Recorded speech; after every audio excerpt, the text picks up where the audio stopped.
The shattered streets and houses of Hargeisa remain as empty and deserted today as they were 3 years ago, when savage house-to-house fighting drove away its population of 500,000 people. The clouds of smoke that rise above the city at least a dozen times a day give a clue to why Hargeisas remain largely abandoned. The place is mined. Each day the disposal squads pick and scratch their way through the city streets, searching for some of the 500,000 mines planted by government forces before they fled from the town in January. They've no detection equipment. The 240 unpaid volunteers rely on wire and sticks to locate the shallow mines.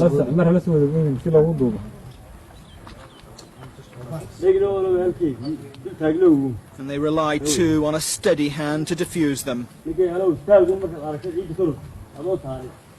They've lost 35 men in the last 3 months carrying out this job.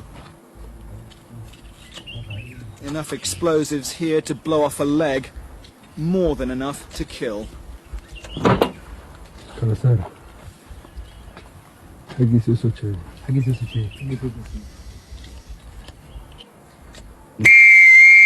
Some are too dangerous to remove and are destroyed where they lie.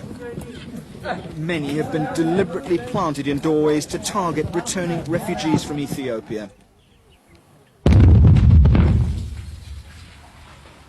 And they're coming back into an area that's infested with mines. They're all over the place, houses, streets, this type of terrain here. It's mines and unexploded devices everywhere.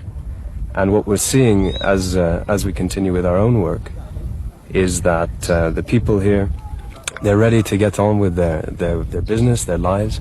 You'll see reconstruction everywhere, but they are being prevented from getting back down to their daily business by the mines. But inevitably, it's the young children in the rural areas that are most at risk, and the nomads who follow their camels through the desert. At Hargeisa's only hospital, the wards are full of victims of the indiscriminate use of this terror weapon. Children like 15-year-old Sarah Ahmed, who lost her right arm 6 weeks ago when her brother picked up a mine while looking after sheep near the airport. He was killed instantly.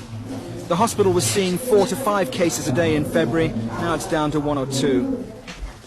To bring some expertise to the mine-clearing operation, Médecins Sans Frontières has contracted the services of 2 British bomb disposal experts to train up the Somali disposal teams under a £300,000 contract financed by the EEC. It's headed by former Royal Marine Richard Bell, who praised the dedication of the Somali bomb teams. I think they're very brave men, and these guys are volunteers. They've been doing it for nothing. They're not really part of the army. They're a humanitarian group. And they're doing it for nothing. I wouldn't do it. The job of clearing the mines will take many months and will need more cash from aid agencies before this region is made safe.